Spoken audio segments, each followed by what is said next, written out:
bem-vindos ao Full Stack Tech.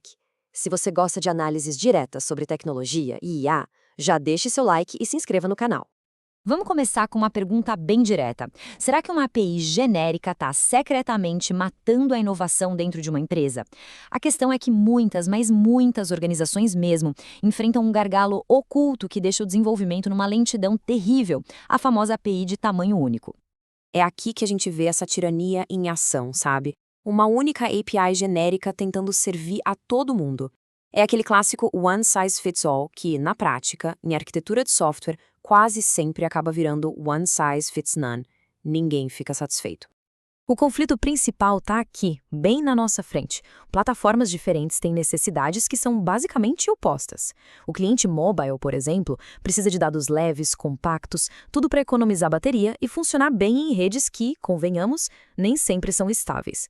Já o cliente web, ele precisa de dados ricos, cheios de detalhes, para poder alimentar interfaces complexas. Uma API genérica simplesmente não consegue entregar o melhor dos dois mundos. E essas falhas, bom, elas aparecem em sintomas técnicos bem claros. Primeiro, o overfetching, que é quando o mobile baixa um monte de dados que nem vai usar. Depois, o que a gente chama de chattiness, ou seja, o front-end fica tagarela, fazendo várias chamadas na API só para montar uma única tela. E por fim, a lógica no cliente fica super complexa, porque ele que tem que se virar para juntar e transformar todos os dados. Mas olha, esses problemas técnicos são só a ponta do iceberg. O problema real, o que custa mais caro, é o gargalo organizacional. O time de API acaba virando um funil e a inovação fica parada na fila. Isso não acontece por acaso, não. É a lei de Cohen se manifestando da pior forma possível. Então, a solução não é só um ajuste técnico. É um padrão pensado para desacoplar os times. Vamos conhecer o padrão Back-end for Frontend, ou como é mais conhecido, BFF. A premissa é bem simples, na verdade. Em vez de ter uma API genérica, a ideia é criar um back-end feito sob medida para cada experiência de front-end. Ele funciona como uma fachada, um intermediário especializado entre o aplicativo do cliente e os microserviços lá no fundo. Esse padrão ficou bem famoso por causa do SoundCloud. Eles saíram de um modelo de API monolítica que era super lenta e foram para um modelo onde os próprios times de front-end tinham autonomia para construir o que precisavam. O resultado? A velocidade de desenvolvimento deles aumentou de uma forma radical. E falando em tirar projetos do papel. Sabe, ao ver essas inovações, é natural se inspirar para criar um portfólio de tecnologia, um blog sobre IA ou um site para um projeto pessoal. E para isso é fundamental ter uma boa hospedagem. A minha recomendação é a Hostinger. Ela é rápida, segura e, olha, tem um dos melhores custos-benefícios do mercado. A gente conseguiu um cupom exclusivo de 20% de desconto para quem acompanha o canal. É só usar o link que está aqui na descrição ou apontar a câmera para o QR Code na tela.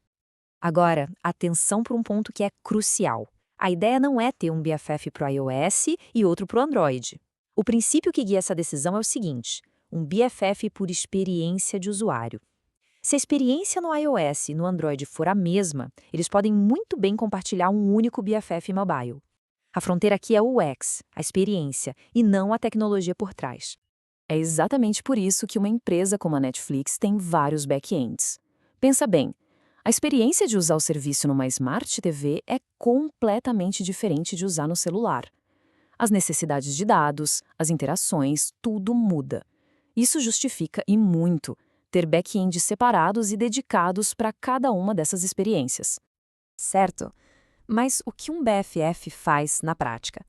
Ele não é um simples proxy, não. A força dele se baseia em 3 pilares fundamentais de otimização. Então, um BFF atua como um agregador, um transformador de dados e uma fachada de segurança. Tudo isso num único serviço. Vamos mergulhar em cada uma dessas funções agora.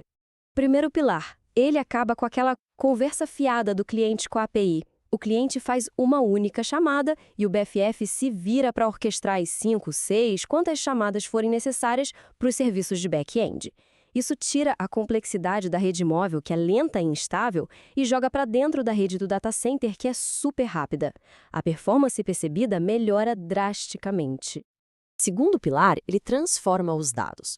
O BFF pega aqueles modelos de domínio que são super complexos lá no back-end e molda eles em View Models, que são modelos simples e otimizados perfeitos para a interface que ele está servindo. Para mobile, pacotes pequenos e diretos. Para web, pacotes mais ricos e detalhados. E o terceiro pilar, ele é uma fachada. Ele protege o front-end de qualquer mudança ou falha que aconteça lá no back-end. Também serve como um ponto de checagem de segurança, filtrando dados e garantindo que só o essencial chegue no dispositivo do cliente. E ainda funciona como uma camada anticorrupção, isolando a interface da complexidade toda do domínio de negócio. Os ganhos técnicos são ótimos, sem dúvida, mas o verdadeiro poder do BBF não está no código, está na cultura da empresa. É aqui que está a grande transformação. A organização deixa de ter times acoplados e lentos para ter times autônomos e rápidos. É uma mudança de paradigma. A dependência de um gargalo central é quebrada e isso permite que os times de front-end possam inovar em paralelo sem um atrapalhar o outro. Então, o ponto mais importante é este: o BFF é muito mais que um padrão de arquitetura. Ele é uma forma de trabalhar que alinha a arquitetura do software com a estrutura dos times. É como se fosse uma manobra de Conway inversa, feita de propósito para desenhar a organização para o sucesso. Isso tudo nos leva a uma reflexão final. A arquitetura usada hoje em dia é um acelerador ou um freio? O padrão BFF nos mostra que é possível e muitas vezes essencial projetar a arquitetura não só pensando no software, mas principalmente nas pessoas que o constroem. Obrigado por assistir a análise de hoje. Se este conteúdo ajudou de alguma forma, não se esqueça de deixar o like e se inscrever para não perder a próxima. Até a próxima!